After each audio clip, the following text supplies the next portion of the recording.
berlalu. Saya masih bersama Butet Kertarejasa dan juga Yusuf Warsim dari Komisioner Kompolnas. Saya ke Pak Yusuf terlebih dahulu.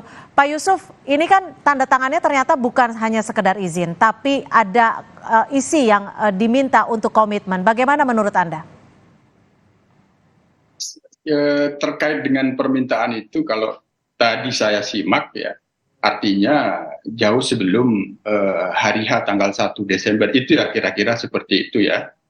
Memang ini terkait dengan kegiatan masyarakat di beberapa tempat gedung-gedung perhotelan itu ada yang sudah menjalin kerjasama dengan pihak kepolisian sehingga ada kegiatan-kegiatan masyarakat yang itu ada keramaian, memang mereka itu selalu diminta untuk memberitahukan. Nah, artinya sebenarnya apa yang dilakukan oleh pihak kepolisian dari rentang waktu sebelum hari H itu sementara ini bisa dipahami bahwa itu sebenarnya menjalankan SOP lah, katakanlah itu ada pemberitahuan kegiatan. Cuman tadi dari penjelasan Kang Butet tadi itu kami menggarisbawahi kalau itu diminta komitmennya untuk tidak membicarakan politik. Nah, kalau politik umum itu tentu masih patut-patut saja, tapi kalau itu terkait dengan politik pemilu 2024 tentu karena ini situasinya dalam masa kampanye ya memang patut dipahami apa yang dimaksud oleh pihak kepolisian. Jadi menurut Kompolnas ini merupakan hal yang wajar seperti itu? Kalau itu diminta komitmennya untuk tidak membicarakan politik secara umum, politik itu kan luas gitu, harus ada spesifikasinya. Tentu ini yang kami garis bawahi, kami catat, nanti kita lakukan permintaan klarifikasi. Tapi kalau itu kaitannya dengan politik pemilu, kampanye 2024 itu tentu apa yang dilakukan oleh pihak kepolisian patut kita pahami karena sedang masa kampanye pada saat ini. Memang kegiatan-kegiatan masyarakat yang mengerahkan masyarakat itu memang berhimpitan gitu. Itu tentu perlu kejernihan dan objektivitas melihat persoalan ini. Kami akan lakukan permintaan klarifikasi. Baik. Saya kembali ke Mas Butet. Mas Butet, ini kan penyelenggaraannya sudah ke-41 kali. Dari acara-acara sebelumnya, apakah Anda pernah mengalami hal yang sama ataupun isi dari penyelenggaraan acara itu memiliki tema yang berbeda? Tidak pernah ada tambahan redaksional di dalam surat yang menyertai izin. Baru kali ini. Selama ini ya biasa-biasa saja. Dan tema politik, satir politik, parodi itu memang bagian dari sering kami tampilkan di dalam percandaan kami di dalam lakon itu.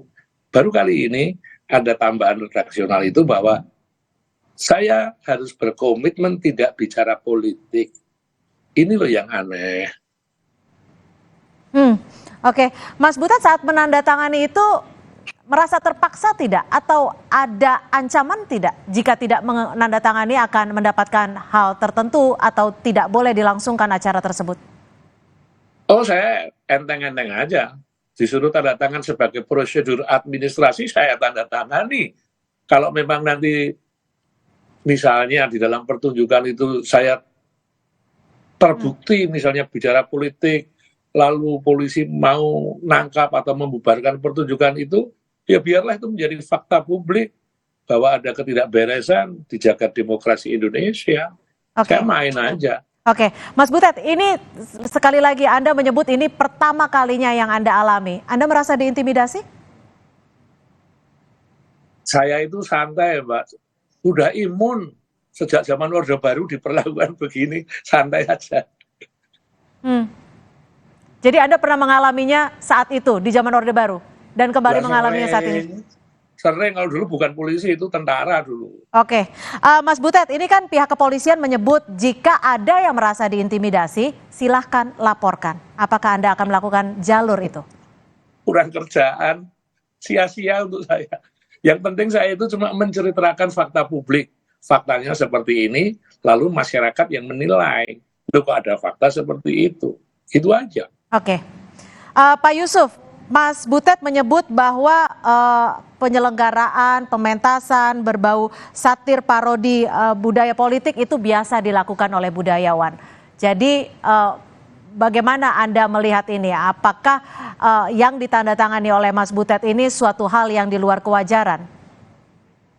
Ya, sementara dalam kelaziman, kalau kita pahamin, di sini kan kegiatannya ada dua hal yang bertanggung jawab sebenarnya. Ada dua pihak, satu pihak gedung ya, pihak gedung, manajemen, itu bagaimanapun kalau kita lihat data-data komunikasinya pasti ada koordinasi dengan pihak kepolisian, dan pihak kepolisian sebagaimana kelazimnya pasti melakukan koordinasi dan pemantauan karena itu pertunjukan. Yang kedua, khusus terkait dengan pertanggungjawaban materi cerita pementasan ini, pertunjukan Kang Butet ini, ya itu yang tadi yang kami sudah menggarisbawahi, itu diminta komitmennya untuk tidak membicarakan politik. Nah, tentu ini tidak sesuai dengan ketentuan kebebasan menyampaikan, kebebasan berekspresi, itu katakanlah seperti itu. Ini kami catat, tentu kami akan lakukan koordinasi apakah memang faktanya seperti ini.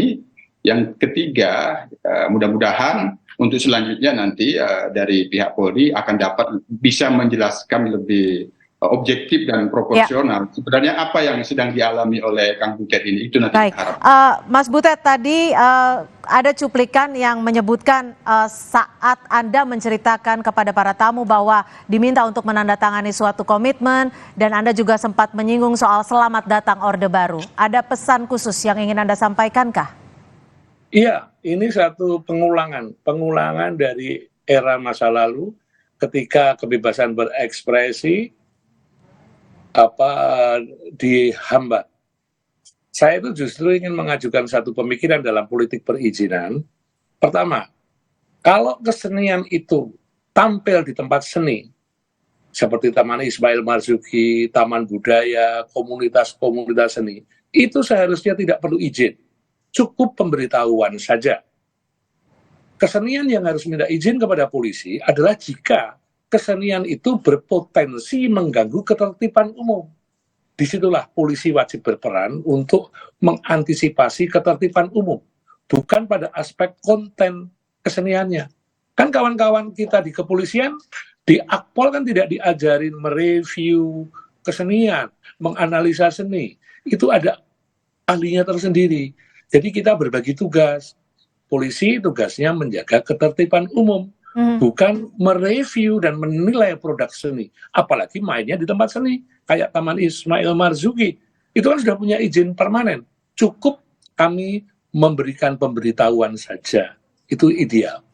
Artinya kebebasan berekspresi para seniman dan budayawan, seperti yang Anda sebutkan tadi, merasa terganggu saat ini?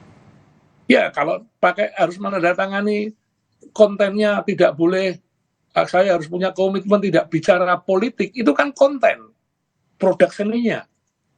Bukan ketertiban umum, tidak ada gangguan apapun. Penonton ketawa-ketawa menikmati pertunjukan, kok pagi-pagi sudah ada semacam paranoid, lalu saya harus menandatangani seperti itu kan, ini bukan demokrasi, itu menghambat kebebasan berekspresi. Menurut Anda siapa pihak yang paranoid yang Anda sebutkan tadi? Yang meminta saya harus membuat pernyataan itu. Kepolisian kah? Silakan ditafsir. Jika memang kebebasan berekspresi budayawan ini merasa diganggu, apakah akan ada pertemuan dengan para budayawan atau seniman agar kedepannya nanti tidak akan terjadi hal serupa? Oh iya. Kemarin siang kawan-kawan dari Akademi Jakarta sudah menyampaikan pernyataan yang kurang lebih sama. Lalu hari ini saya juga sudah mulai diskusi dengan Dirjen Kebudayaan, karena dalam pasal-pasal di Direktorat Kebudayaan itu sudah jelas diatur kebebasan ekspresi itu mutlak. Amanat dari Kongres Kebudayaan itu membebaskan seluruh rakyat Indonesia bebas mengekspresikan, mengartikulasikan pikirannya dengan bahasa kesenian, bahasa kebudayaan. Dijamin undang-undang itu. Oke, jadi sekali lagi kami ingin menegaskan, apakah Anda akan melaporkan ke pihak kepolisian? Tidak. Meskipun Anda merasa terganggu, proyek seni Anda terganggu? Kita cukup membuat pernyataan-pernyataan untuk menjaga akal sehat kita. Saya nggak mau dalam urusan-urusan yang laporan, saya tidak merasa apa-apa kok. Saya cuma ingin mendapatkan hak kami sebagai warga negara, bebas beropini, bebas berekspresi, bebas mengartikulasikan pikiran dengan bahasa kesenian kami. Pak Yusuf, Mas Butet menyebut kebebasan berekspresi budayawan dan juga seniman terganggu. Bagaimana Kompolnas melihat ini? Dalam pantauan Kompolnas, Polri malah turut mendorong kebebasan berekspresi itu. Tapi kan diminta tanda tangan.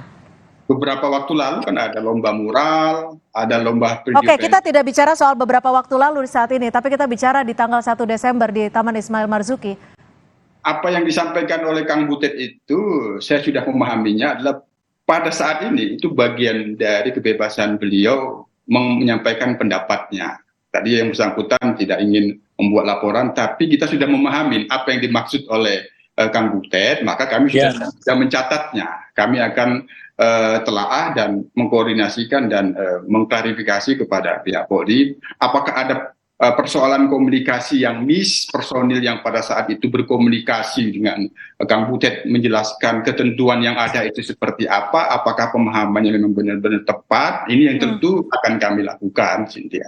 Baik, artinya akan dikoordinasikan lebih lanjut. Mas Butet, terakhir, kedepannya bagaimana Anda akan melakukan karya-karya seni lainnya? Apakah akan berbeda atau justru akan lebih satir lagi? Dan bagaimana menanggapi sikap dari kepolisian saat ini?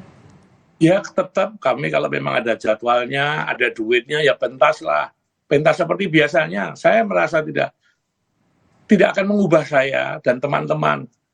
Kami sudah mempunyai satu pola bermain, cara bermain, penggalian-penggalian ide di dalam pertunjukan kami ya tetap main. Saya tetap merasa bebas berekspresi. Silakan aja kalau nanti ada yang paranoid dan macam-macam ya silakan. Biar publik aja nanti yang melawan itu. Baik, terima kasih Butet Kartarejasa, budayawan, dan juga Pak Yusuf Warsim, Komisioner Kompolnas, sudah berbagi di Kompas Petang. Selamat sore. Selamat sore, Kang Butet. Saudara, informasi lainnya di Kompas